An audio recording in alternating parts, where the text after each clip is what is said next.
The bruise on Penelope Davenport's wrist had faded to a sickly yellow by the time she walked into the general store in Central City, Colorado, that humid July morning in 1878, but the memory of how she got it burned as fresh as a brand. She kept her sleeves pulled down despite the heat, her fingers trembling slightly as she reached for a bolt of fabric on the high shelf. The store smelled of sawdust and coffee, familiar scents that usually brought comfort, but today only reminded her that she was running out of time. 3 weeks until the wedding. 3 weeks until she would legally belong to Marcus Hendrick, the man whose temper matched the violence of the mountain storms that rolled through these parts. "Let me help you with that, miss." The voice came from behind her, deep and gentle, and when Penelope turned, she found herself looking into the kindest pair of gray eyes she had ever seen. The man was tall, wearing dusty trail clothes and a worn hat that he removed immediately upon addressing her. His dark hair was slightly too long, curling at his collar, and his sun-weathered face suggested he spent more time under open sky than under roof. "Thank you," Penelope managed, stepping back as he reached up easily to retrieve the fabric she had been straining for. His movements were careful, deliberate, as though he was conscious of not startling her. "You are very kind, Mr. Graham Morrison, madam, just passing through picking up supplies before heading back to my ranch." He handed her the fabric with a slight nod, and she noticed the calluses on his hands, the kind that came from honest work with horses and rope. "Miss Davenport," she replied, taking the fabric and clutching it to her chest like a shield. She should have walked away then, should have paid for her purchase and returned to the Hendrick house where she was staying until the wedding, but something in this stranger's manner made her linger. There was a gentleness about him that she had almost forgotten could exist in men. "Are you all right, Miss Davenport?" Graham asked quietly, his eyes flickering to where her sleeve had ridden up slightly, revealing the edge of that yellowing bruise. Penelope quickly tugged the fabric down, her heart hammering. "I am perfectly fine, thank you for your concern." But even as she said it, she knew her voice lacked conviction. Graham Morrison did not press her, but she saw something shift in his expression, a quiet understanding that made her throat tighten with unexpected emotion. "If you ever need anything," he said slowly, "my ranch is about 8 miles north of here, just past Silver Creek. Morrison Ranch. Anyone in town can tell you how to find it." Before Penelope could respond, the door of the general store burst open and Marcus Hendrick strode in, his presence immediately filling the space with tension. He was a handsome man in a cruel way, with sharp features and calculating blue eyes that swept the room before landing on Penelope. "There you are," Marcus said, his voice smooth but edged with something that made Penelope's stomach clench. "I have been looking everywhere for you, darling." The endearment sounded like a threat. "I was just purchasing fabric for the wedding dress," Penelope said quickly, hating how small her voice sounded. Marcus's gaze shifted to Graham, sizing him up with barely concealed hostility. "And who might you be?" "Just a customer helping the lady reach something," Graham replied evenly, placing his hat back on his head. His tone was polite, but there was steel underneath it. "Graham Morrison." "Well, Mr. Morrison, my fiancé does not require assistance from strangers." Marcus moved to Penelope's side, his hand closing around her upper arm with practiced ease. To anyone watching, it might have looked like a gentle, possessive gesture, but Penelope felt his fingers digging in, finding the very bruise he had given her 3 days ago when she had suggested they postpone the wedding. Graham's jaw tightened almost imperceptibly, but he simply touched the brim of his hat. "Madam," he said to Penelope, his eyes holding hers for just a moment longer than necessary, and in that moment she saw something that made her heart ache with a hope she had no right to feel. Then he turned and walked out of the store, the bell above the door chiming softly in his wake. "Who was that?" Marcus demanded as soon as Graham was gone, his fingers tightening further on Penelope's arm. "I do not know exactly," as he said, "just someone who helped me reach the fabric." Penelope kept her voice steady through years of practice at hiding fear. Marcus studied her face, searching for deception, then released her arm with a slight push that made her stumble back a step. "You will not speak to strange men, Penelope. It is inappropriate for a woman in your position." "What would people think?" "You are right, of course. I apologize. See that it does not happen again." Marcus pulled out his pocket watch, checking the time with an irritated sigh. "I have business to attend to. You will return to the house and stay there until dinner. My mother wants to discuss the wedding arrangements with you." Penelope nodded, paid for her fabric with shaking hands, and left the store. The afternoon sun beat down on Central City's Main Street, making the wooden buildings shimmer in the heat. The town was smaller than Denver, where Penelope had grown up, but it had been booming since the silver strikes in the nearby mountains. Her father had sent her here 6 months ago to stay with her aunt, after he had arranged her engagement to Marcus Hendrick, one of the wealthiest mine owners in the territory. Her father saw it as a brilliant match. Penelope saw it as a prison sentence. She had tried to tell her father about Marcus's temper during his one visit 3 months ago, but he had dismissed her concerns. "Women get nervous before weddings," he had said. "Marcus is a successful man who will provide well for you. You should be grateful." When she had pressed further, shown him the bruise on her shoulder, her father's face had darkened not with concern but with anger at her for speaking ill of her betrothed. She was being hysterical, he said. Dramatic. Marcus had explained that she had stumbled, and that was the end of the discussion. After that, Penelope had stopped trying to tell anyone. Her aunt was too afraid of Marcus's family to help, and Penelope had no close friends in Central City. She was trapped, counting down the days until she would be legally bound to a man who hurt her, when no one was watching and smiled charmingly in public. The Hendrick house loomed at the end of the street, a large Victorian structure that Marcus's father had built before dying in a mining accident 5 years ago. Penelope climbed the steps slowly, dreading the afternoon ahead with Marcus's mother, Constance Hendrick, a cold woman who treated Penelope more like a servant than a future daughter-in-law.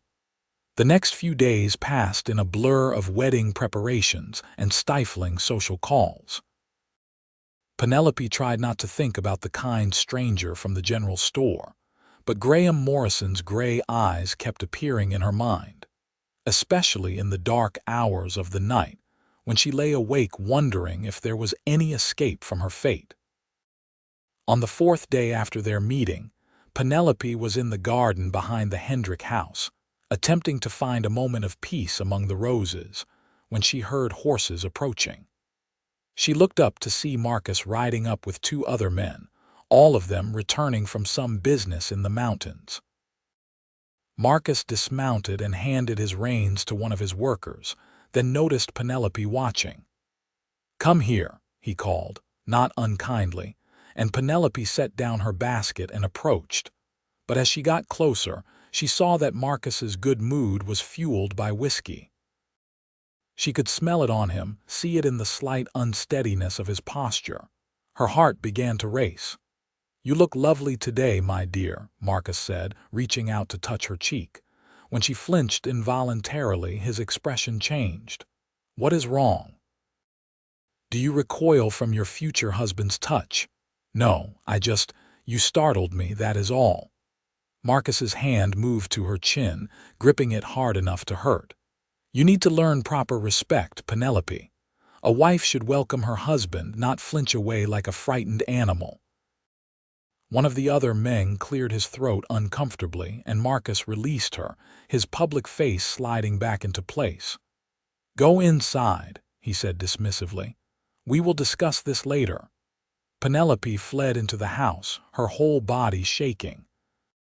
That evening during dinner, Marcus was charm itself in front of his mother, but Penelope barely tasted her food. She knew what discussing it later meant. It meant waiting until they were alone in the parlor for their chaperoned but largely unsupervised evening visit, when Marcus would find some excuse to punish her for her disrespect. But before that could happen, there was a knock at the door.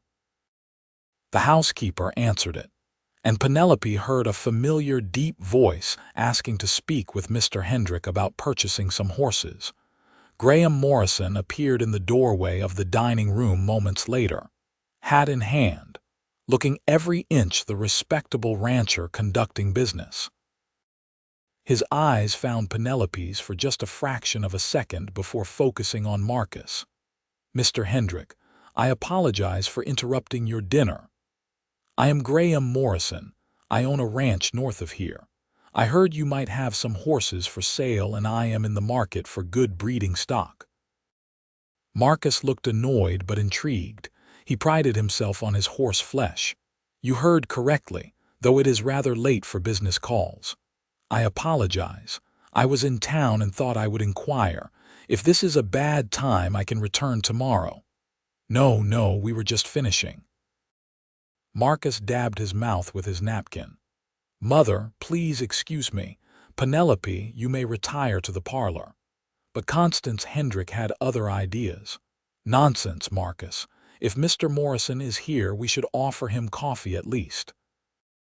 "Penelope, please ask the housekeeper to bring refreshments to the parlor while the men discuss business. You may join us. It would be improper for you to be alone." So it was that Penelope found herself sitting in the parlor, pretending to do needlework while Marcus and Graham discussed horses. She kept her eyes down, but she was acutely aware of Graham's presence, the way he seemed to fill the room with a quiet strength that was nothing like Marcus's aggressive dominance. "Your ranch is north of here, you said?" Marcus was asking. "Yes, about 8 miles past Silver Creek. I have been building it up for the past 5 years. It is modest but growing." "And you are not married, Mr. Morrison?" Constance Hendrick asked pointedly. "No, madam. Too busy working the ranch, I suppose. Haven't found the right woman." Graham's voice was easy, conversational, but Penelope felt rather than saw his glance in her direction. "A man needs a wife," Constance said primly. "My son is about to marry Miss Davenport here. A lovely girl, very accomplished." "I am sure Mr. Hendrick is a fortunate man," Graham said politely. The conversation continued for another 20 minutes, with Marcus eventually agreeing to show Graham his horses the next day. When Graham finally took his leave, Penelope felt a strange sense of loss, as though something bright had been briefly present and was now gone. Marcus walked Graham to the door, and Penelope heard them talking in the foyer. When Marcus returned, his mother had retired upstairs, leaving them alone with only the distant presence of the housekeeper as chaperone. "That man," Marcus said slowly, "was asking questions about you in town." Penelope's blood rang cold. "What? Do not play innocent with me." "The storekeeper mentioned that Morrison asked who you were, whether you were really engaged, whether you were happy." Marcus moved closer, his voice dropping to a dangerous whisper. "Why would a stranger take such an interest in my fiancé? I do not know. I barely spoke to him." "You must have said something, done something to encourage him." Marcus's hand shot out and grabbed her wrist, the same one with the fading bruise, and twisted. Pain shot up Penelope's arm and she gasped. "I did nothing, Marcus, please. You will stay away from him. Do you understand me? If I see you anywhere near Graham Morrison, you will regret it." He twisted harder and Penelope bit her lip to keep from crying out. "I understand," she whispered. Marcus released her suddenly, smoothing down his jacket. "Good. Now shall we discuss the music selection for the wedding?" Penelope sat back down, cradling her wrist, and forced herself to nod. But inside, something was shifting. The knowledge that Graham Morrison had been asking about her, that someone had noticed something wrong, planted a small seed of desperate hope in her chest. Over the next week, Penelope caught glimpses of Graham in town on 2 occasions. Once, he was outside the bank talking to someone, and he tipped his hat to her as she passed with Marcus. Marcus had gripped her arm tightly and steered her away without acknowledging the greeting. The second time, she was at the dressmaker's for a fitting and saw him through the window, loading supplies into a wagon. He seemed to sense her watching because he looked up, and their eyes met across the distance. There was something in his gaze that made Penelope want to cry, a recognition of her pain, an offer of something she could not name. The wedding was now 2 weeks away. Penelope felt time closing in like a noose. She had begun to have dark thoughts, wondering if it would be better to do something drastic than to marry Marcus. But she was not a brave woman, she told herself. She was practical, well-bred, raised to do her duty. Women like her did not have choices. Then came the day that changed everything. Marcus had traveled to Denver for business and would be gone for 3 days. Penelope felt like she could breathe for the first time in weeks. Constance Hendrick was visiting a friend in Colorado Springs, and the household staff had been given the afternoon off for a local celebration, leaving Penelope alone in the house for a few precious hours. She decided to take a walk, something Marcus rarely permitted. She headed out of town toward the creek, carrying a book and feeling almost light with temporary freedom. The afternoon was beautiful, the sky that brilliant blue that only existed in Colorado, and the aspens along the creek were whispering in the breeze. Penelope found a smooth rock by the water and sat down, removing her shoes and letting her feet dangle in the cold creek.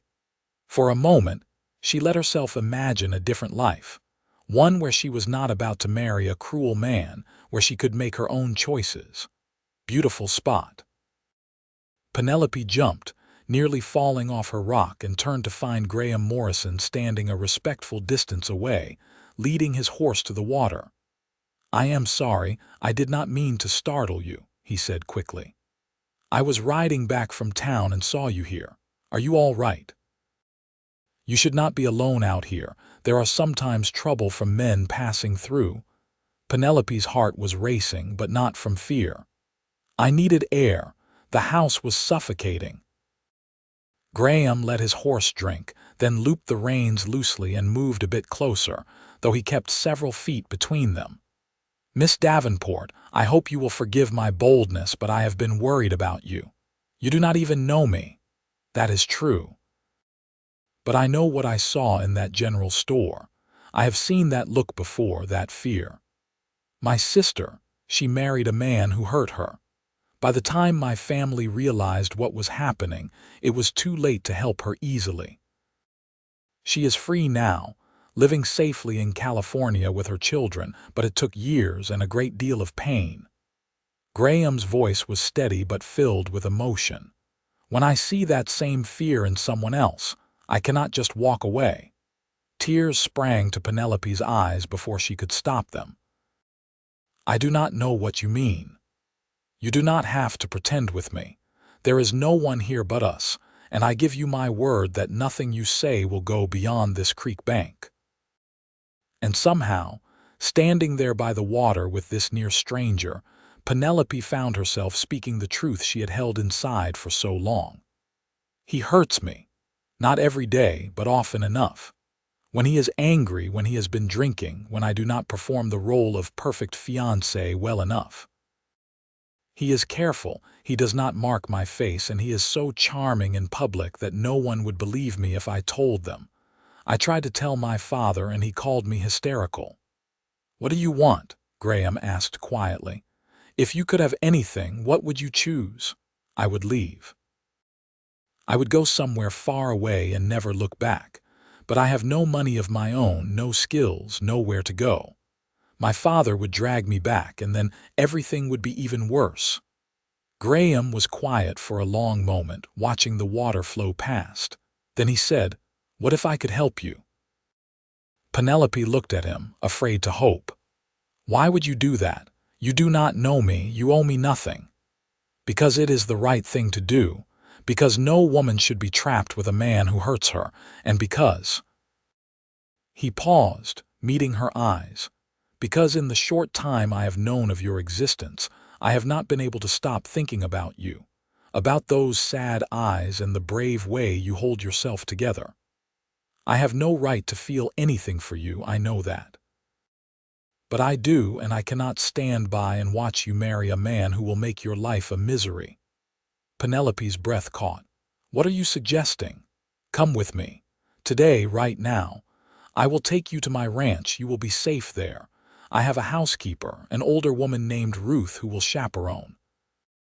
You can stay as long as you need to figure out what you want to do next. I can give you money to go back east to California, wherever you want to start over. Or—" He hesitated, then pushed forward. "Or if you wanted, you could stay. Marry me instead." "Marry you? We barely know each other." "That is true. And I am not proposing out of some romantic notion. It would be a practical arrangement, at least at first. You need a husband to have protection and status in this world, as unfair as that is. I need a wife. Truth be told, the ranch is lonely, and I always intended to marry someday. I promise you, I would never hurt you. I would never even touch you unless you wanted me to. We could build something, maybe, in time. Or if you found you could not stand life on a ranch, I would help you leave."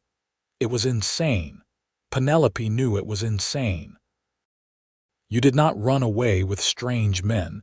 You did not throw away an advantageous match for a complete unknown.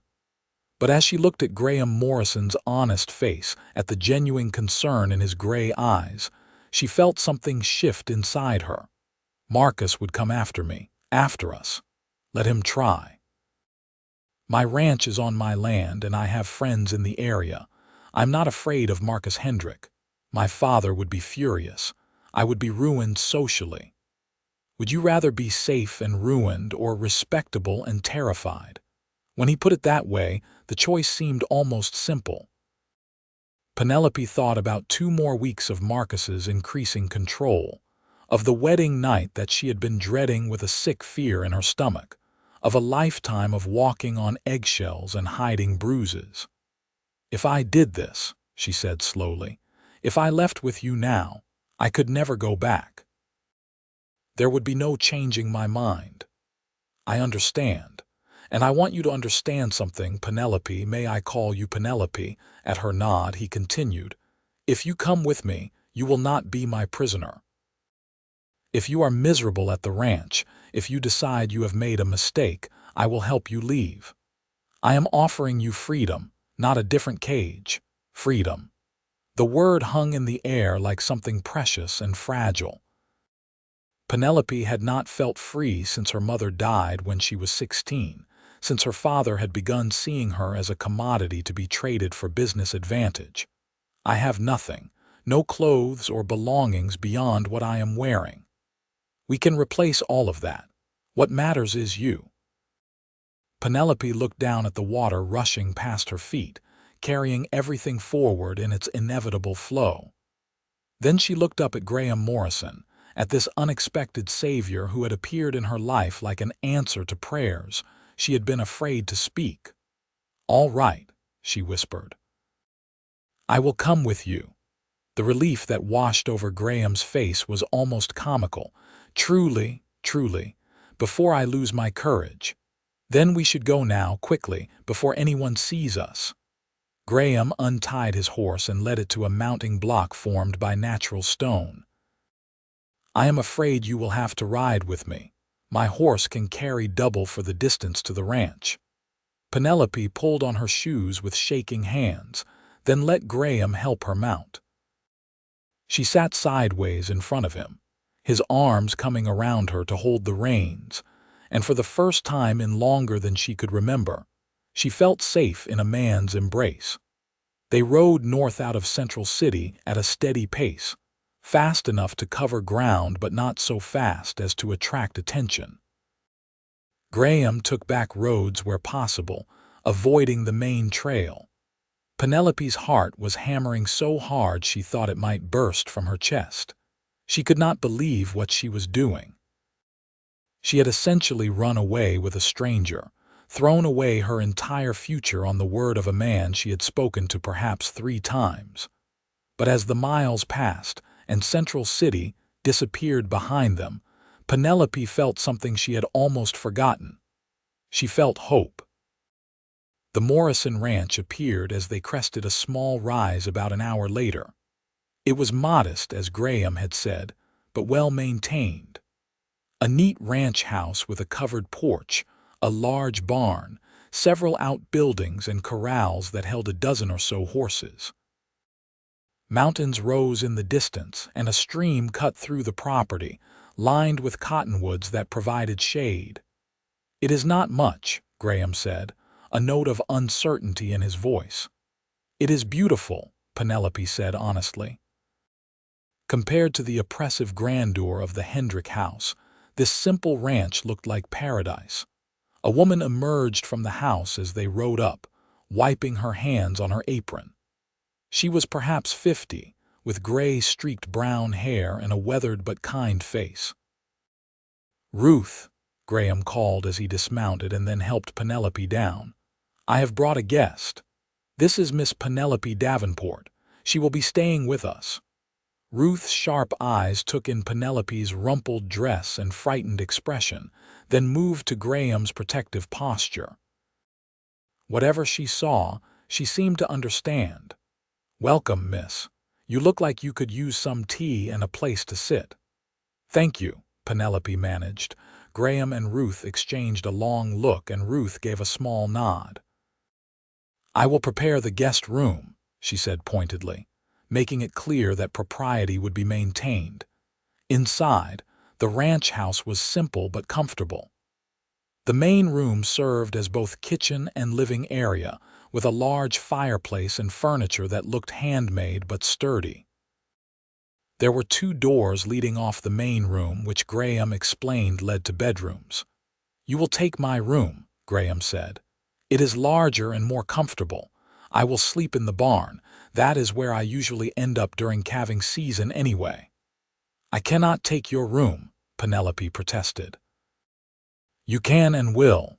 Ruth will help you get settled, and tomorrow we will figure out the next steps." Graham picked up his hat, which he had set on the table. "I need to see to the horses and do evening chores. You are safe here, Penelope. I promise you." After he left, Ruth poured tea and sat down across from Penelope. "You have been through something hard," she said, not unkindly. "Graham is a good man, the best I know. Whatever brought you here, you can trust him. How long have you worked for him?" 3 years now. "I came here after my husband died, needed work and a place to stay.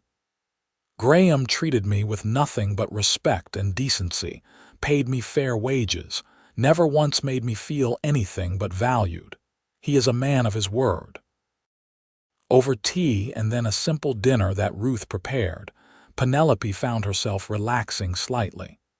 The ranch was peaceful in a way she had not experienced in months. There was no tension here, no waiting for the other shoe to drop. When Graham came in for dinner, he had washed up and changed into clean clothes. Over the meal, they talked about neutral topics: the ranch, the weather, the horses. Ruth acted as perfect chaperone, present but not intrusive. After dinner, Graham asked if he could speak with Penelope on the porch. Ruth nodded her approval, and they stepped outside into the warm evening air. "How are you feeling?" Graham asked, leaning against the porch railing. "Terrified. Relieved. I cannot quite believe I did this." "You can still change your mind. I could take you back before anyone knows you are gone." But Penelope shook her head. "No, going back would be worse now. Marcus would be furious if he found out, and even if he did not, I could not marry him after this. I have made my choice. Then we need to talk about practicalities." Graham pulled out a piece of paper from his pocket. "I took the liberty of writing a letter to Judge Watkins in Denver. He is a friend of mine, a good man. I explained the situation, that you need to break your engagement to Marcus Hendrick, and that you are requesting his legal advice on how to do so. I mentioned that you have been staying at my ranch under proper supervision, and that you would like to formalize your situation by marrying me, if you are still willing." Penelope took the letter, reading it by the light coming through the window. It was carefully worded, making her sound like a respectable woman in difficult circumstances rather than a runaway bride. "You wrote this before you even knew if I would come with you. I was hopeful. Was that too presumptuous?" "No, it was prepared. Thank you." Penelope folded the letter carefully. "When would we marry?" "I thought we could send this letter tomorrow, and perhaps ride to Denver in a few days to meet with the judge and handle everything legally. We can marry there at the courthouse if you are willing. It would not be the wedding you probably dreamed of as a girl. The wedding I was dreaming of involved marrying a man who does not hurt me. Everything else is just details." Penelope looked up at the stars beginning to appear in the darkening sky. "I should probably feel more frightened than I do." "I barely know you. What do you want to know?" "Everything, I suppose. Tell me about yourself, Graham Morrison." So he did. He told her about growing up on a small farm in Kansas, about coming west after the war looking for opportunity. He was 30 years old, had been working ranches for other people, until he had saved enough to buy this land 5 years ago. He told her about his sister, Sarah, who had indeed escaped her abusive husband and now lived in Sacramento with her 3 children. He spoke of his parents, both deceased, and his younger brother who had died at Gettysburg. In turn, Penelope told him about her life in Denver, about her father's banking business, about her mother who had died of influenza and left Penelope alone in a household where she was expected to be ornamental and obedient. She told him about the first time Marcus had hurt her, just a month after their engagement, when she had laughed at something another man said at a party. Marcus had grabbed her arm so hard it left fingerprint bruises, and when she had gasped in pain, he had smiled and said he was just reminding her who she belonged to. "He does not deserve you," Graham said quietly. "No man who treats a woman that way deserves anything but contempt." "Why are you so kind?" Penelope asked. "Most men would not risk the trouble of helping someone in my situation." "My sister," Graham said simply. "Watching what she went through, being unable to help her for so long, it changed me. I swore that if I ever had the chance to help a woman in that situation, I would not hesitate." They talked until the stars filled the sky, until Ruth came out and gently reminded them that it was late and appearances must be maintained. Penelope went to bed in Graham's room, which smelled faintly of leather and soap, and slept more soundly than she had in months. The next morning, she woke to the sound of roosters and the low of cattle. She dressed in the same clothes from yesterday, making a mental note that they would need to address her lack of wardrobe soon, and came out to find Ruth making breakfast. "Graham is already out with the horses," Ruth said. "That man works harder than anyone I have ever known. You are lucky to have caught his eye." "I am not sure I caught anything. He is just being kind." Ruth gave her a knowing look. "I have seen the way he looks at you, miss. That is not just kindness." Penelope felt her cheeks warm. She had been so focused on escaping Marcus that she had not really thought about what it meant to marry Graham. Would he expect a real marriage eventually? Did she want that? After breakfast, Graham came in and announced he was riding to the nearest telegraph office to send word to Judge Watkins. "I should be back by this afternoon. Ruth will be here, and there are several ranch hands working in the far pastures if you need anything." "Be careful," Penelope said, then felt foolish. Why would he not be careful? But Graham smiled, a real smile that lit up his whole face. I will. While he was gone, Ruth kept Penelope busy with simple tasks, helping prepare vegetables from the garden, learning where things were kept in the house. It felt strange and wonderful to do ordinary work, to feel useful rather than ornamental. You seem like a woman who has never had to do much housework, Ruth observed as she showed Penelope how to properly knead bread dough. My father had servants for everything. I was taught piano, needlework, watercolors, all the accomplishments of a lady, but I was never taught anything practical. Well, if you are going to be a ranch wife, you will need to learn, but do not worry, I am a good teacher. The phrase ranch wife sent a little thrill through Penelope.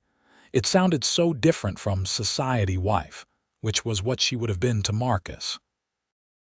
Graham returned in the late afternoon with news. Judge Watkins replied to the telegram. He says he will see us in 3 days if we can make it to Denver. He also said he will help with the legal dissolution of your engagement to Hendrik. That fast, he is doing me a favor. We served together during the war. I saved his life once, and he has always said he owed me a debt. Graham paused. There is something else. Hendrik returned to Central City today, a day early. When he found you missing, he raised hell. He has men looking for you.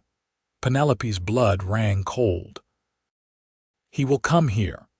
Probably, yes, but not until he has checked everywhere else, and when he does come, I will handle it.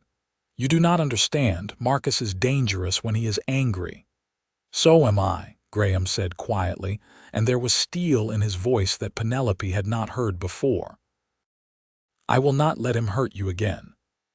That night, Graham brought in one of his ranch hands, a young man named Tom, to sleep in the barn and keep watch.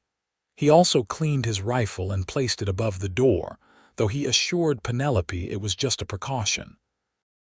I have never had to shoot a man, Graham said, and I hope I never have to, but I will protect what is mine. The phrase, what is mine, should have bothered Penelope, should have sounded possessive and frightening. But coming from Graham, it sounded like a promise of safety. The next 2 days passed in a strange mixture of peace and tension. Penelope learned more about ranch life, helped Ruth with cooking and cleaning, and spent her evenings on the porch talking with Graham. They were getting to know each other in a way that most engaged couples never did, having real conversations about beliefs and dreams and fears. What do you want from life? Graham asked her one evening. I have never been asked that before, Penelope admitted.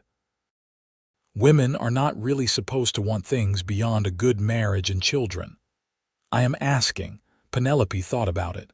I want to feel safe. I want to wake up without fear. Beyond that, I suppose I want purpose. I want to matter, to do something meaningful with my days rather than just being decorative. You matter, Graham said seriously. And you will matter here if you stay. Running a ranch is hard work. It takes 2 people working together to really make it successful. You would not be decorative, you would be essential. On the 3rd day, they prepared to leave for Denver. Graham had arranged for one of his hands to drive them in a wagon, while Tom stayed to watch the ranch. Ruth packed them food for the journey and gave Penelope a better dress to wear, one that had belonged to Ruth's daughter. The ride to Denver took most of the day. Penelope found herself getting nervous as they approached the city. This was where her father lived, where she had grown up. What if they encountered someone she knew? But Graham seemed to sense her anxiety. It will be all right. By this evening, you will be legally free of Hendrik. Judge Watkins received them in his chambers, a small office filled with law books and papers. He was a distinguished older man with sharp eyes that took in everything. Graham, good to see you, and this must be Miss Davenport. He shook Penelope's hand with surprising gentleness. You have been through quite an ordeal, I understand. Over the next hour, Penelope told the judge everything about Marcus, about the abuse, about her father's refusal to help. The judge took careful notes, his expression growing darker as she spoke. "This is a difficult situation," he said finally. "Legally, an engagement is considered a binding promise, and breaking one can result in lawsuits. However, given the circumstances you have described, specifically the physical abuse, we have grounds to dissolve the engagement on the basis that it was made under false pretenses." Mr. Hendrick presented himself as a gentleman, but his behavior proves otherwise. "Will my father have any legal standing to force me to return?" Penelope asked. "You are 22 years old, is that correct?" "Yes, Your Honor." "Then you are of legal age. Your father cannot force you to do anything. However, I am sure he will try to pressure you." "Which is why," Graham interjected, "we would like to marry as soon as possible. Once Penelope is legally my wife, neither her father nor Hendrick will have any claim on her." The judge nodded. "I can perform the marriage right now if you are both willing. I will need 2 witnesses, but my clerk can serve as one, and we can ask my colleague Judge Morrison. No relation, I assume?" "None that I know of," Graham said with a slight smile. Everything moved very quickly after that. Papers were signed, witnesses were gathered, and before Penelope quite knew what was happening, she was standing in the judge's chambers repeating vows. "Do you, Penelope Marie Davenport, take this man to be your lawfully wedded husband?" Penelope looked at Graham, at this good man who had offered her freedom when no one else would. "I do." "And do you, Graham Robert Morrison, take this woman to be your lawfully wedded wife?" "I do," Graham said firmly, his eyes never leaving Penelope's face. "Then by the power vested in me by the territory of Colorado, I pronounce you husband and wife." There was no kiss. They had agreed beforehand that they would not force physical affection until they were both ready. But Graham took Penelope's hand and squeezed it gently, and she felt tears prick her eyes. She was married. She was free. She was Penelope Morrison now. Judge Watkins gave them their marriage certificate and a letter explaining the dissolution of Penelope's engagement to Marcus. "I am also filing a formal complaint against Mr. Hendrick with the territorial marshal, documenting the abuse allegations. It may not result in charges, but it will be on record if he tries to cause trouble." They left the courthouse as the sun was setting, husband and wife-in-law, though still strangers in many ways. Graham handed Penelope up into the wagon with courtly manners, and they began the long ride back to the ranch. "How do you feel?" Graham asked as Denver disappeared behind them. "Strange." "Free, frightened, all of it at once." Penelope looked at the ring on her finger, a simple gold band that Graham had purchased from a jeweler after the ceremony. "Thank you, Graham. You have given me my life back. You would have found your way out eventually. I just helped speed things along." They arrived back at the ranch near midnight, exhausted but somehow also exhilarated. Ruth had stayed up waiting for them, and she beamed when she saw the rings on their fingers. "About time," she said, hugging Penelope. "Welcome to the family such as it is." That night, Penelope slept in what was now legally the marital bedroom while Graham returned to the barn. Nothing had changed physically, but everything was different. She was married to a good man. She was safe, but safety, as they would discover, was something that had to be fought for. Marcus Hendrick arrived at the Morrison Ranch 2 days after the wedding. Penelope was in the kitchen with Ruth, learning how to make pie crust, when they heard horses approaching at speed. Ruth looked out the window and her face went pale. "Go get Graham now," she said urgently. "That is the Hendrick carriage." Penelope's heart began to pound, but she forced herself to move. She ran out to the barn where Graham was working with one of the horses. "Marcus is here," she said breathlessly. Graham's face hardened. "Stay in the barn. Ruth is in the house." "Yes. Good." She knows what to do. Graham grabbed his rifle from where it hung on the wall and headed toward the house, but he stopped and turned back to Penelope. No matter what happens, remember you are my wife now. You are under my protection. Marcus Hendrick has no power over you anymore. Penelope watched from the barn door as Marcus climbed out of his carriage along with two men she recognized as his hired hands. Marcus looked furious, his face red with rage. "Morrison," he shouted. "I know she is here. Send out my fiancée now." Graham stepped out onto the porch, rifle held loosely but ready. "Miss Davenport is not here, Mr. Hendrick. Do not lie to me. The whole town knows you have been asking about her. You think I am a fool." "I think you are a bully and an abuser," Graham said calmly. "And I think you had best turn your carriage around and leave my property." Marcus took a step forward. "You have no right to keep her. She is mine. She was never yours, and she certainly is not now." Graham reached into his pocket and pulled out the marriage certificate. "Penelope Davenport is now Penelope Morrison, my legal wife. You have no claim on her whatsoever." The silence that followed was terrible. Marcus stared at the paper, his face going from red to almost purple with rage. "You stole my fiancée. I freed a woman from an abusive situation." "There is a difference." Marcus's hand went to his side where Penelope knew he kept a pistol, but Graham raised his rifle slightly, just enough to make his intention clear. "I would not do that if I were you," Graham said quietly. "You are on my land, threatening my wife. I would be well within my rights to shoot you for trespassing. The law would back me up, especially given the formal complaint that has been filed with the territorial marshal regarding your abuse of Penelope." "You know nothing about it," Marcus snarled. "I know she had bruises on her wrists and arms. I know she flinched every time you touched her. I know she was terrified of you." Graham's voice was hard. "You are not a man, Hendrick. You are a coward who gets his power from hurting women smaller than himself." One of Marcus's hired hands shifted uncomfortably. "Boss, maybe we should go," but Marcus ignored him. "Penelope," he shouted toward the house. "Get out here right now. This is ridiculous." Penelope felt her whole body shaking, but something in Graham's steady stance, in the way he stood between her and Marcus, gave her courage. She stepped out of the barn and walked toward the house, though she stayed well behind Graham.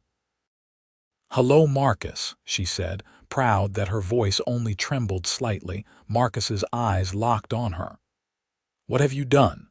Do you realize you have ruined yourself, humiliated me, destroyed your father's business relationship with my family?" "I have saved myself," Penelope said.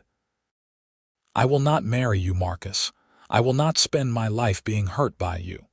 "Hurt you? I never hurt you. You are being dramatic. You broke my wrist in February, left bruises on my arms and neck constantly, and told me repeatedly that if I ever left you, you would make me regret it." Penelope felt anger rising above her fear. "But I am not yours to control anymore. I am married to a good man, and I am never coming back to you." Marcus looked like he might explode. He took another step forward, and this time Graham actually aimed the rifle. "That is far enough. The next step you take, I shoot. I am done being polite." The two men stood locked in a silent battle of wills. Finally, one of Marcus's hired hands touched his arm. "Come on, boss. We cannot win this one. She is married legal. There is nothing we can do." Marcus shook off his hand but seemed to recognize that he was beaten, at least for today. "This is not over," he said to Penelope. "Your father will hear about this. Everyone will hear about this. You will be ruined socially."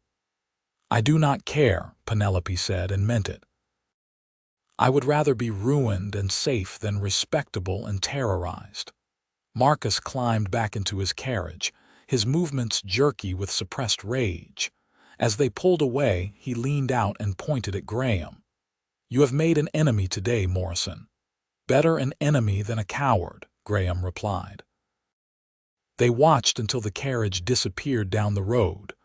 Only then did Graham lower his rifle, and Penelope saw that his hands were shaking slightly. "Are you all right?" she asked, coming to stand beside him. "I am fine. I have never liked confrontation, but I meant every word I said. He will not hurt you again, not while I am breathing." Ruth came out of the house where she had been watching from the window. "That was well handled, both of you. But he is right about one thing: this is not over. Men like Hendrik do not give up easily." Over the next few weeks, they learned just how true that was. Marcus began spreading rumors in Central City, claiming that Penelope had been having an affair with Graham all along, that she was a woman of loose morals who had trapped a naive rancher into marriage. When that did not work, he tried to turn local businesses against Graham, threatening to pull his considerable business from anyone who dealt with the Morrison ranch. Penelope's father sent her a scathing letter, disowning her and calling her an ungrateful daughter who had destroyed his standing in the community. That hurt more than Penelope had expected, but Graham held her while she cried and reminded her that she had done nothing wrong. "You chose safety over societal approval," he said gently. "That was brave, not shameful." Despite the social pressures, life on the ranch settled into a rhythm. Penelope learned quickly, proving to have a natural talent for working with horses. She helped Graham train the young colts, discovered she had a gift for healing sick animals, and slowly transformed from a society lady into a capable ranch wife. And slowly, carefully, she and Graham grew closer. Their marriage had started as a practical arrangement, a rescue mission more than a romance. But over shared meals and long conversations on the porch, over working side by side during the day and saying good night at separate bedroom doors, something deeper began to develop. Penelope found herself noticing little things about Graham: the way his eyes crinkled when he smiled, the gentleness of his hands with nervous horses, the way he always made sure she had the best portion of food at dinner, the respect he showed her opinions, asking her advice on ranch decisions and actually listening to her answers. And Graham, for his part, was clearly falling for his wife. Ruth commented on it one day when the two women were alone. "That man looks at you like you hung the moon," Ruth said with a knowing smile. "I have never seen Graham so happy." "We are still in separate rooms," Penelope said quietly, feeling her cheeks heat. "That is because he is being respectful, giving you time to heal from what Hendrik put you through. But I see the way you look at him too, child. When you are ready, do not be afraid to tell him." The turning point came about 2 months after the wedding. It was October, and the aspen trees had turned gold. Penelope and Graham had ridden out to check on cattle in the far pasture, and on the way back, they stopped by a small lake that reflected the mountains perfectly. "This is my favorite spot on the whole ranch," Graham said, dismounting and helping Penelope down. "I come here when I need to think." They sat by the water, shoulders almost touching, watching the light change as the sun moved toward the horizon. Penelope felt peaceful in a way she had never experienced before, safe and content and perfectly present in the moment. "Graham," she said quietly, "I want to thank you. You have thanked me 100 times. Not for rescuing me, though I am grateful for that too. I want to thank you for being patient with me, for giving me space to heal and figure out who I am outside of fear, for treating me like a person, not a possession." Graham turned to look at her, his gray eyes soft. "Penelope, you do not need to thank me for treating you with basic human decency. Most men would not have been so patient. Most men would have expected, well, marital rights. I meant what I said on that first day by the creek. I would never touch you unless you wanted me to." Graham paused, then added quietly, "Though I will confess, I hope someday you might want me to." Penelope felt her heart skip. What if I told you that someday has come? Graham went very still. Truly. Instead of answering with words, Penelope leaned in and kissed him. It was tentative at first, uncertain, but when Graham responded with gentle enthusiasm, she felt something warm and wonderful bloom in her chest. When they finally pulled apart, both slightly breathless, Graham touched his forehead to hers. I have been wanting to do that for weeks. Only weeks. I have been wanting it since the day you offered me freedom. I think, Graham said slowly, that I started falling in love with you the moment I saw you reaching for that fabric in the general store, trying so hard to be brave.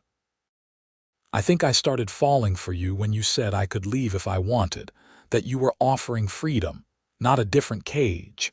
That was when I knew you were different from any man I had ever known. They rode back to the ranch as the stars came out, hands linked between their horses.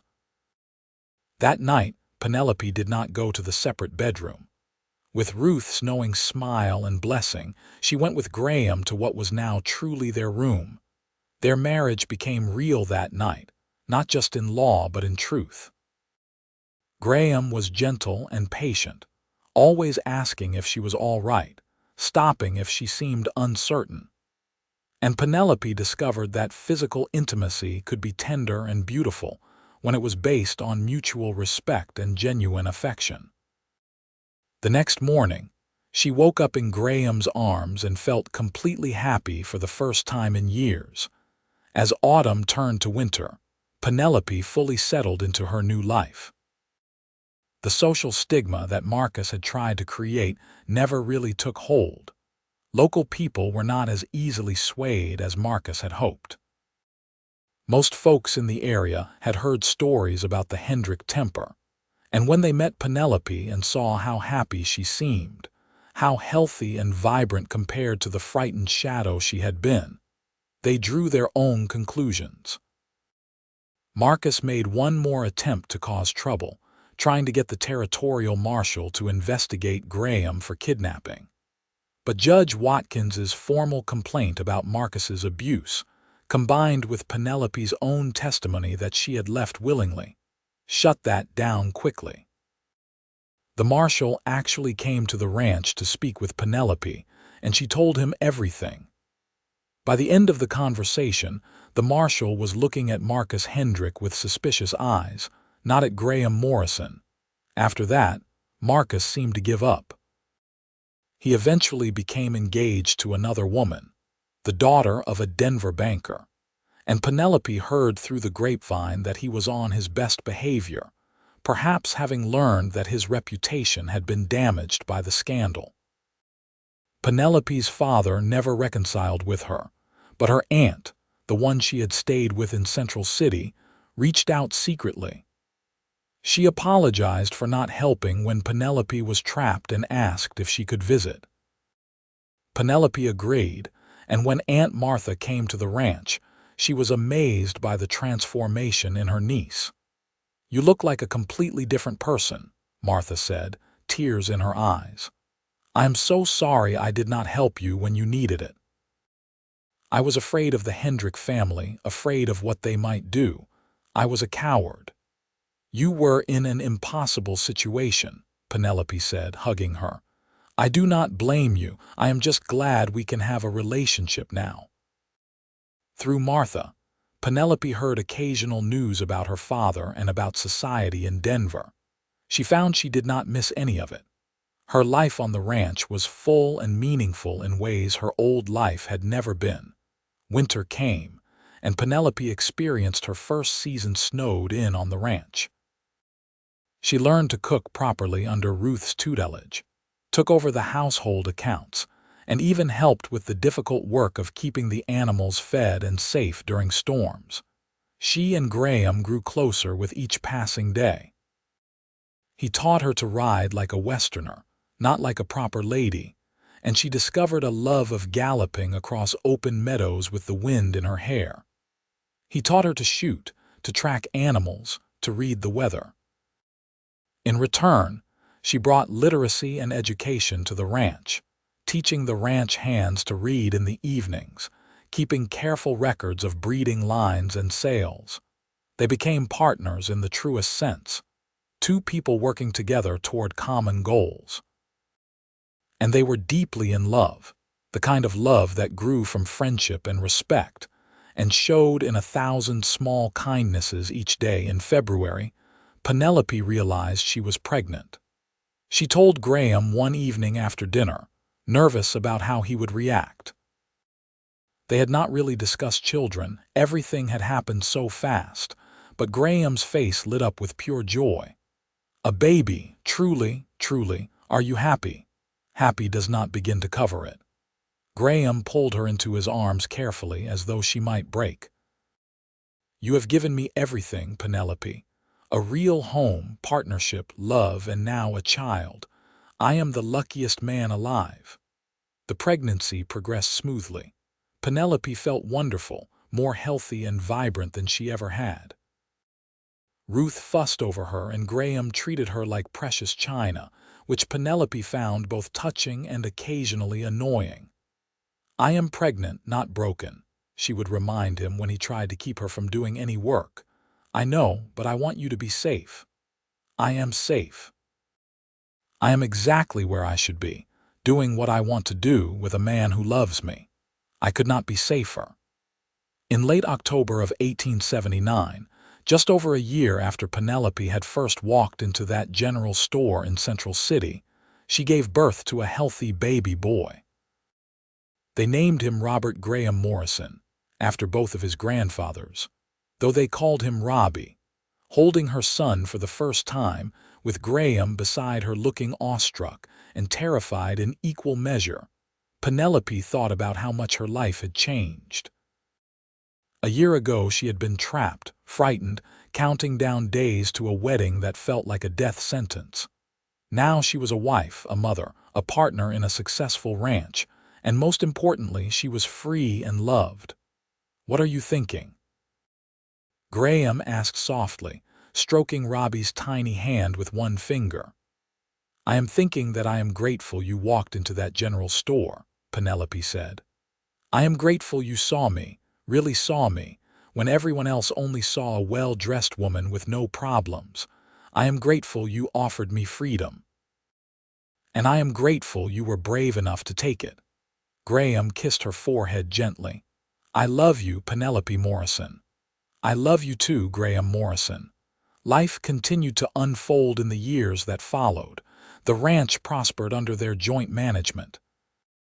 Penelope proved to have a head for business, and her careful record-keeping and strategic planning helped them expand steadily. Graham's reputation for fair dealing and quality horses grew, and the Morrison Ranch became known throughout Colorado territory. They had 3 more children over the next 5 years. After Robbie came a daughter they named Sarah Ruth, after Graham's sister and Ruth the housekeeper, who had become like a grandmother to the children. Then twin boys, James and Thomas, named after friends of Graham's who had died in the war. Ruth stayed on even as she aged, transitioning from housekeeper to beloved family member. She taught the children to bake, told them stories, and often remarked that she had never expected to end her years so happily surrounded by love. Marcus Hendrick faded into the background of their lives, eventually moving to San Francisco where his business interests took him. Penelope heard that his wife had left him after 5 years of marriage, and while she felt sorry for the woman, she felt no satisfaction in Marcus's misfortune. She had moved beyond needing revenge or vindication.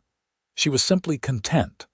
Penelope's father eventually reached out when Robbie was 3 years old. He sent a stiff, formal letter asking if he could meet his grandson. Penelope discussed it at length with Graham, and they decided to allow it on the condition that he treat Penelope with respect. The first meeting was awkward, with her father clearly struggling to reconcile the capable, confident ranch wife before him with the obedient daughter he remembered. But when he saw how happy Penelope was, how loving her marriage was, how well the ranch was run, something in him softened. I was wrong, he said finally, on the last day of his visit. "I should have listened to you about Hendrik. I should have protected you instead of worrying about business relationships. I am sorry, Penelope." It was not a complete reconciliation. Too much had happened for that. But it was a start, and over the years they rebuilt a relationship based on mutual respect rather than paternal authority. The years rolled on, marked by births and deaths, good years and hard years, but through it all, Penelope and Graham remained devoted to each other. They celebrated their 10th anniversary in 1888 with a party that brought friends from all over the territory to the ranch. 10 years, Penelope said as they danced under lanterns strung in the barn. "Can you believe it? Sometimes it feels like just yesterday you walked out of that general store with me. Sometimes it feels like I have loved you my whole life. I think maybe you were always meant to walk into my life that day, meant to offer me freedom. And you were meant to be brave enough to take it." Graham spun her gently.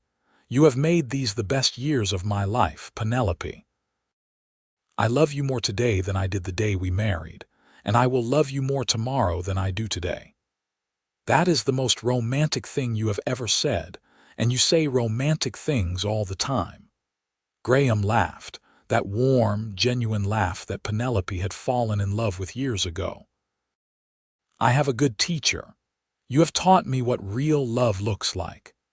As Penelope looked around at the party, at Ruth laughing with the children, at their friends and neighbors celebrating with them, at the ranch they had built together, she felt overwhelming gratitude. Her life had taken a turn she never could have predicted that day in the general store. She had been saved by a stranger who became her friend, then her husband, then the love of her life. She had been trapped, and a cowboy had offered her freedom. But what he had really offered, what she had really found, was so much more than freedom. She had found love, partnership, purpose, and a family. She had found home. The children grew up strong and healthy on the ranch. Robbie proved to have his father's way with horses, often saying he wanted to expand the ranch when he was older. Sarah Ruth was passionate about learning, devouring every book they could get her and talking about becoming a teacher. The twins were inseparable and adventurous, always getting into harmless trouble that kept everyone on their toes. Penelope sometimes taught school in the winter months in the small schoolhouse that Central City had built, sharing her education with the children of the area. She loved teaching, loved seeing young minds expand and grow. Several of her former students went on to college back east, something that would have been impossible without her encouragement. Graham continued to build the ranch's reputation, and by the time Colorado achieved statehood in 1876, the Morrison Ranch was one of the most respected operations in the territory. Graham was asked to serve in the state legislature, but he declined, preferring the simpler life of ranching and family. On their 20th anniversary, Graham took Penelope back to Silver Creek, to the spot where she had been sitting with her feet in the water when he had found her that fateful afternoon. "You remember this place?" he asked. "Of course. This is where my life really began." Graham pulled out a small box from his pocket. Inside was a beautiful ring with a small diamond, modest but lovely. "I bought you a plain gold band when we married because that was all I could afford, but I have been saving for years to get you this. It is not as fancy as what Hendrik probably would have given you, but it comes from my heart." Penelope's eyes filled with tears as Graham slipped the ring onto her finger next to the gold band she had never removed. "It is perfect. You are perfect. This life is perfect. Not perfect, we have had our hard times, but it is ours, built together with love and work and patience." Graham pulled her close. "I would choose you again, Penelope. Every day for the rest of my life I would choose you. And I would choose you. I would walk out of that general store with you 1,000 times over." They stood by the creek as the water flowed past, constant and eternal, much like the love they had built. The years had etched lines on their faces, silvered their hair, but their love had only deepened. As they grew older, they handed more of the ranch operations to their children. Robbie and his wife took over the day-to-day running of the ranch, while Sarah Ruth opened a school in Central City. The twins went into business together, starting a horse trading operation that complemented the ranch perfectly. Ruth passed away peacefully at the age of 78, surrounded by the family she had come to love as her own. They buried her on a hill overlooking the ranch, under an aspen tree that turned gold every autumn. The loss was hard, but they took comfort in knowing she had lived her final years full of love and joy. Penelope's father died the following year, and to her surprise, he left her a substantial inheritance with a letter apologizing again for not protecting her when she needed it. Penelope and Graham used the money to establish a foundation that helped women in difficult situations, providing shelter and legal assistance to those trying to escape abusive relationships. It seemed the perfect way to honor both her journey and Graham's sister Sarah's struggles. Through all the years, through all the changes, Penelope and Graham remained each other's touchstone. They still took evening walks around the ranch when weather permitted, still sat on the porch talking until the stars came out, still reached for each other in the night. Their grandchildren heard the story of how they met, though the version told to young ears was gentler than the reality. But as the grandchildren grew older, Penelope made sure the girls especially understood the full truth. "Your grandmother was very brave," Graham would say proudly. "She chose herself when everyone was telling her to accept a bad situation. That takes more courage than most people ever have to find. And your grandfather saved me," Penelope would add. "Not because he wanted something from me, but because it was the right thing to do." That is the kind of man you should look for, someone whose first instinct is kindness. On a warm September evening in 1901, Graham and Penelope celebrated their 23rd anniversary surrounded by their children and grandchildren. The ranch was thriving under the next generation's care, and they had recently added more land, expanding the operation significantly. After the party, after everyone had gone home or to bed, Penelope and Graham sat on the porch together, watching the stars appear one by one in the darkening sky. "Are you happy?" Graham asked, a question he still posed regularly even after all these years. "Happier than I ever imagined possible," Penelope said honestly. "When I was engaged to Marcus, I could not imagine any kind of good future. I thought my life was essentially over before it had really begun, but you showed me that it was just starting."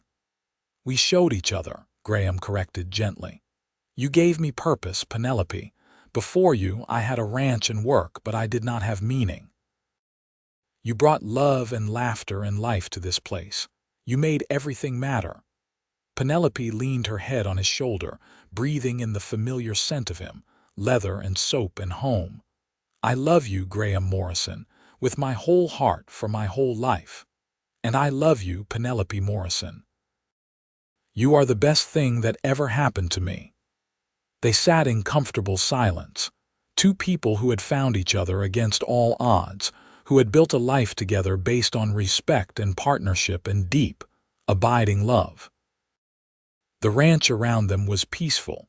The cattle settled for the night, the horses quiet in the barn, the mountains standing eternal watch over the valley they called home. Penelope thought about the terrified young woman she had been, sitting by this same creek 23 years ago, making the hardest decision of her life. That woman could never have imagined this future, never have dreamed that taking a chance on a kind stranger would lead to such happiness. But it had. She had been trapped, and a cowboy had offered her freedom and forever. She had taken both, and in doing so, had found everything she never knew she needed.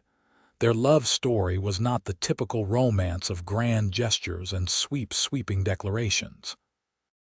It was built on quiet moments and daily choices, on respect and trust earned over years. It was the kind of love that weathered storms and celebrated sunny days with equal grace. It was real and deep and lasting. As the years continued to pass, their love only grew stronger, a testament to what happens when two people truly commit to each other's happiness and growth. They faced the challenges that came with aging together, supporting each other through illness and loss, celebrating each milestone their children and grandchildren achieved. On their 30th anniversary in 1908, their children threw them a grand party. Nearly 100 people came to celebrate, friends and family from all over Colorado and beyond. There were speeches and toasts, laughter and tears, stories shared about the couple who had become pillars of their community. Sarah Ruth stood up to speak, her teacher's voice carrying clearly across the crowded barn. "My parents taught me what real love looks like, not the romantic fantasy in books, but the real day-to-day choice to put someone else first, to work together as partners, to build something meaningful together. They also taught me that it is never too late to choose a better path, that courage sometimes means leaving behind everything you know for something better." After the party wound down, Graham and Penelope walked up to Ruth's grave on the hill, as they often did on special occasions. They stood together in the golden evening light, remembering the woman who had been such a part of their journey. "She would be so proud of us," Penelope said softly. "Of the family we have built, the life we have created. She is watching over us still, I am sure of it," Graham replied. "Along with my sister Sarah and my parents and everyone else we have loved and lost. They are all here in spirit, part of everything we are." They walked back to the house hand in hand, as they had walked through life for 3 decades. Inside, their children and grandchildren were still celebrating, and the house rang with laughter and music. This was the life Penelope had chosen when she had climbed onto Graham's horse that day by the creek. This was what freedom looked like, not just the absence of abuse and fear, but the presence of love and joy and purpose. This was what forever meant, not a fairy tale promise, but a daily choice renewed with each sunrise. Years continued their steady march. Graham's health began to fail when he was in his early 60s, his body worn down by decades of hard physical labor. Penelope nursed him through several illnesses, refusing to leave his side, just as he had stood by her through everything. "You do not have to stay here all day," Graham would say weakly from his bed. "Go out and enjoy the sunshine." "There is nowhere I would rather be than beside you," Penelope would reply, holding his hand. "You have been my strength for so long, let me be yours now." But Graham rallied, his strong constitution and Penelope's devoted care pulling him through. The doctor said it was a miracle, but Penelope knew it was love. Graham was not ready to leave her yet, and she was not ready to let him go. They grew old together gracefully, their hair white, their faces lined with years of laughter and hard work. They moved slower, spoke softer, but their love remained as strong as ever. Robbie essentially ran the ranch now, but Graham still went out most days to check on things, to touch base with the horses, to feel useful. On a beautiful spring morning in 1912, they celebrated their 34th anniversary with just their immediate family. It was a quiet affair, exactly what they wanted at this stage in their lives. They had a nice dinner. The grandchildren performed a little play they had written about their grandparents' romance, and everyone retired early. That night in bed, Graham pulled Penelope close. "Thank you," he whispered. "For what?" "For 34 years of happiness." for choosing me that day by the creek, for building this life with me, for loving me even when I was dusty and tired and not particularly romantic, for being my partner and my best friend. Thank you for seeing me when I was invisible to everyone else, for offering me freedom when you could have just walked away, for being patient and kind and good every single day, for making me laugh and holding me when I cried, for giving me the life I never dared to dream of. They fell asleep in each other's arms as they had thousands of times before. And when morning came, they woke up to another day of their beautiful, ordinary, extraordinary life together. Penelope often thought about that terrified girl in the general store, reaching for fabric she would never use for a wedding that would never happen. That girl could never have imagined becoming this woman, confident and capable, deeply loved and completely free. Sometimes she would share her story with young women who came to her for advice, especially those who were in difficult situations. She would tell them that escape was possible, that they deserved love and respect, that there were good men in the world like Graham who understood that strength meant protecting, not controlling. Several women over the years left bad situations after talking with Penelope, some coming to stay at the ranch temporarily while they figured out their next steps. Penelope and Graham helped them however they could, giving them the same chance at freedom that Graham had given Penelope all those years ago. "We are paying it forward," Graham would say simply when people praised them for their generosity. "Someone helped my sister, and I helped Penelope. Now we help others. That is how it should work." Their legacy grew beyond just their children and the ranch.